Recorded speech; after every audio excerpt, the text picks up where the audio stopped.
Hello friends, मैं हूं चंद्रशेखर वर्मा। मैं अपना यूट्यूब चैनल CSB क्लासेस पे आपका वेलकम करता हूं। फ्रेंड्स, आप अगर मेरे चैनल पे नए हो तो मेरे चैनल को सब्सक्राइब कर दे और बेल आइकन को क्लिक कर दे ताकि कोई भी हम वीडियो अपलोड करें तो आपके पास नोटिफिकेशन पहुंच सके।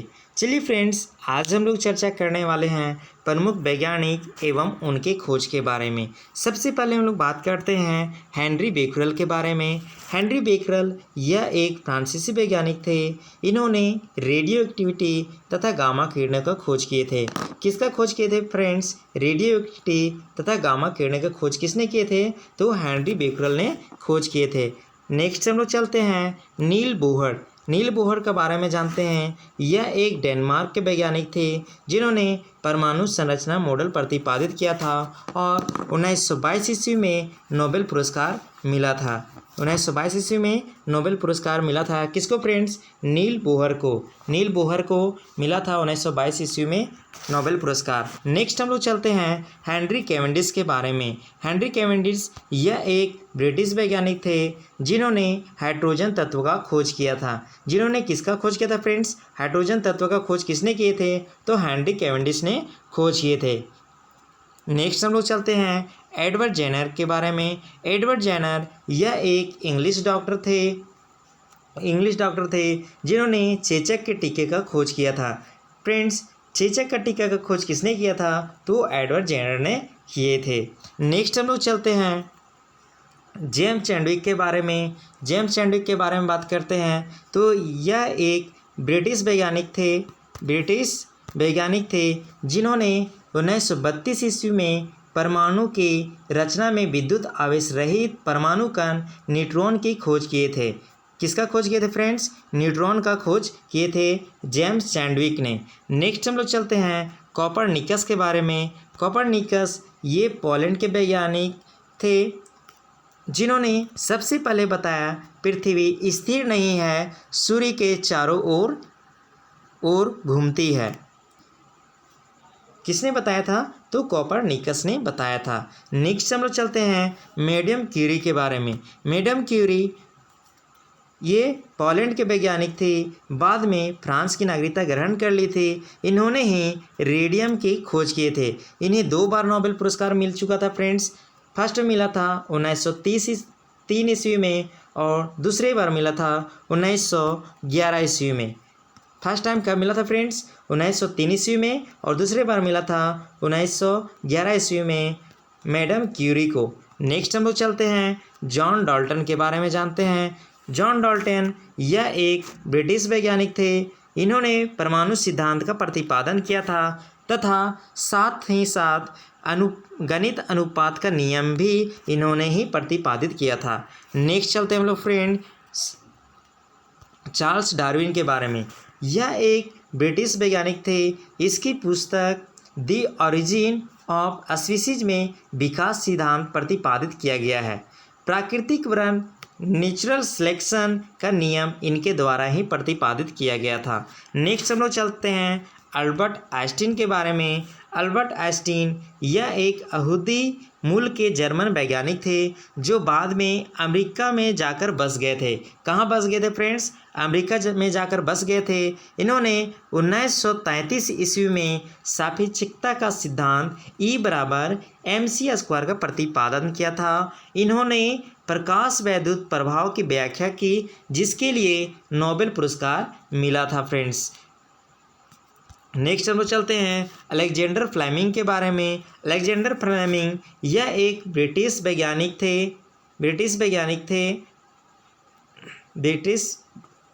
थे जिन्होंने लाइसोजाम तथा पेनिसिलिन का खोज किए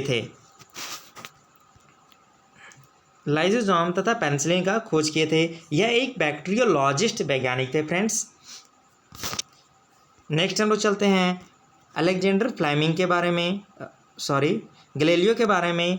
यह इटली के वैज्ञानिक थे जिन्होंने टेलीस्कोप का निर्माण किया था और कोपरनिकस के थ्योरी का समर्थन किया था। कोपरनिकस का थ्योरी का समर्थन किसने किया था? तो गैलीलियो ने किया था। गति के जड़त्व के नियम प्रतिपादित भी किया था, किसने? गैलीलियो ने। नेक्स्ट हम लोग चलते हैं फ्रेंड्स विलियम हार्वे के बारे में। विलियम हार्वे यह ब्रिटिश के वैज्ञानिक थे जिन्होंने रक्त परिवहन का खोज किया था। जिन्होंने क्या किया था फ्रेंड्स? रक्त परिवहन का खोज किया था। किसने किया था? तो विलियम हार्वे ने किया था। नेक्स्ट हम लोग जानते हैं जोसेफ लिस्टर के बारे में। जोसेफ लिस्टर ये ब्रिटिश सर्जन थे और इन्होंने एंटीसेप्टिक सर्जरी का सूत्रपात किया था। किसने किया था? तो जोसेफ लिस्टर ने किया था। नेक्स्ट हम लोग चलते हैं जोसेफ प्रेस्टले के बारे में जानते हैं। ये ब्रिटिश रसायन शास्त्री वैज्ञानिक थे जिन्होंने ऑक्सीजन का खोज की और गैसों के एकत्रित करने का विधि का विकास किया। गैसों का एकत्रित करने का विधि किसने विकास किया था फ्रेंड्स? तो जोसेफ प्रेस्टले ने। अगर पूछे ऑक्सीजन का खोज किसने किया था फ्रेंड्स? तो जोसेफ प्रेस्टले। चलिए नेक्स्ट हम लोग चलते हैं रॉटजन के बारे में जानते हैं। WC रॉटजन के बारे में जानते हैं। यह एक जर्मन वैज्ञानिक थे जिन्होंने एक्सरे का खोज किए थे। अतः एक्सरे किरणों की रोटजन रेंज भी कहा जाता है। एक्सरे किरणों का और क्या कहा जाता है फ्रेंड्स? रोटजन रेंज भी कहा जाता है। एक्सरे का खोज किसने किया था? तो WC रॉटजन ने किए थे। नेक्स्ट हम लोग चलते हैं रॉबर्ट हुक के बारे में जानते हैं। इन्होंने सर्वप्रथम मृत पादप उत्तक कोशिका देखी। सन 1665 ईस्वी में सेल का संज्ञा दी। फ्रेंड्स कोशिका खोज किसने किया था? तो रॉबर्ट हुक ने किया था। कितने ईस्वी में किया था? तो 1665 ईस्वी में किया था। और जो इन्होंने कोशिका जो खोज किया था वो कैसा था? तो मृत था। नेक्स्ट हम लोग चलते हैं रदरफोर्ड के बारे में जानते हैं। रदरफोर्ड यह एक स्कॉटलैंड के वैज्ञानिक थे जिन्होंने 1911 में परमाणु की नाभिक का खोज किए थे। परमाणु का नाभिक का खोज किसने किए थे? तो रदरफोर्ड में किए थे। बहुत बार क्वेश्चन पूछा जाता है फ्रेंड्स कि परमाणु के नाभिक का खोज किसने किया था? तो रदरफोर्ड ने किए थे। नेक्स्ट चलते हैं आर्यभट्ट के बारे में। प्राचीन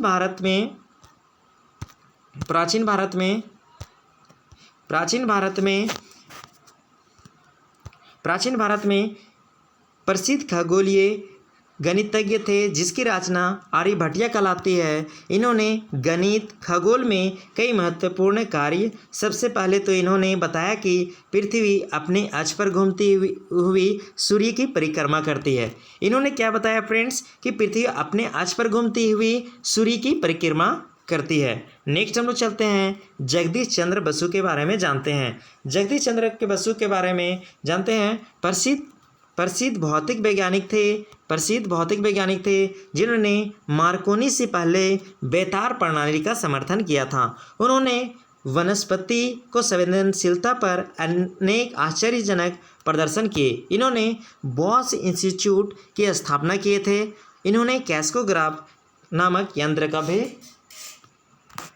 आविष्कार किए थे।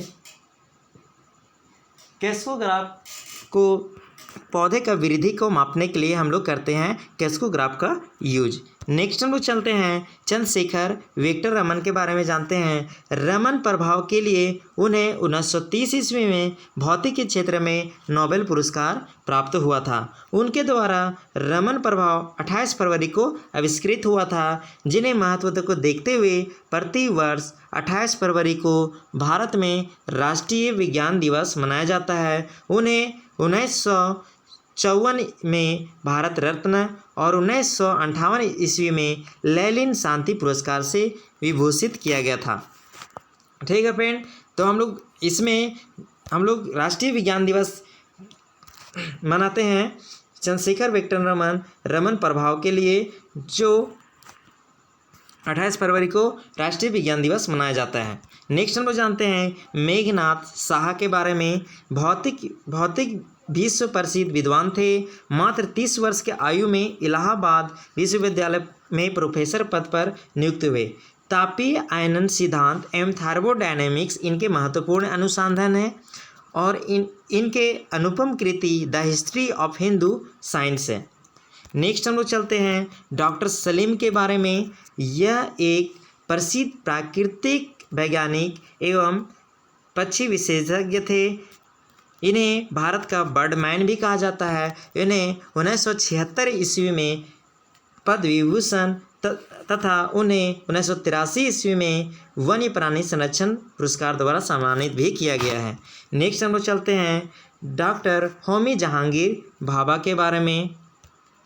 1948 ईस्वी में गठित परमाणु आयोग के अध्यक्ष होमी जहांगीर भाभा थे। वह परमाणु अनुसंधान केंद्र के बाद भारत भाभा अनुसंधान केंद्र के संस्थापक भी रहे। राष्ट्र संघ आयोजित प्रथम परमाणु ऊर्जा शांतिपूर्ण प्रयोग अधिवेशन के भी अध्यक्ष रहे थे। Tata institute of fundamental research के भी पहले निदेशक थे डॉक्टर होमी जहांगीर भाभा। नेक्स्ट हम लोग चलते हैं सुब्रमण्यम चंद्रशेखर के बारे में जानते हैं। भारतीय मूल के एक अमेरिकी वैज्ञानिक थे जिन्होंने तारों के संबंध में अनेक उल्लेखनीय अनुसंधान किए।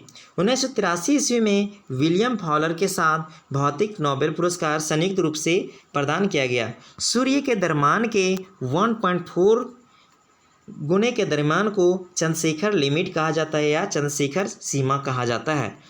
नेक्स्ट हम लोग चलते हैं हरगोविंद खुराना के बारे में। हरगोविंद खुराना के बारे में जानते हैं। हरगोविंद खुराना इन्होंने आनुवांशिक में प्रोटीन संश्लेषण पर अत्यंत उल्लेखनीय अनुसंधान किए और आनुवांशिक कोड की खोज 1968 ईस्वी में किए। इसी में अपनी अमेरिकी सहकर्मियों के साथ चिकित्सा विज्ञान का नोबेल पुरस्कार प्राप्त हुआ था हरगोविंद खुराना को।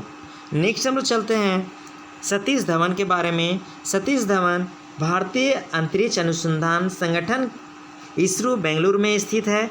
इनके भूतपूर्व अध्यक्ष भी थे सतीश धवन, जिनके अथक प्रयास से आर्यभट्ट, रोहिणी, एप्पल जैसे उपग्रह अंतरिक्ष में प्रक्षेपित किए गए। इन्होंने सुपरसोनिक एवं ट्रांसोनिक विंड टनल में निर्माण का योगदान दिया था। ठीक है फ्रेंड, तो आज तक हम लोग इतने ही रखते हैं। Thanks for watching. मेरे चैनल को लाइक करें, सब्सक्राइब करें, कमेंट्स करें और अपने दोस्तों को शेयर करें ताकि उनको भी ये जानकारी पहुंच सके। और मेरे YouTube चैनल को सब्सक्राइब कर दे और बेल आइकन को क्लिक कर दे ताकि कोई भी वीडियो अपलोड करो तो आपके पास जल्द से जल्द पहुंच सके। Thank you friends, bye.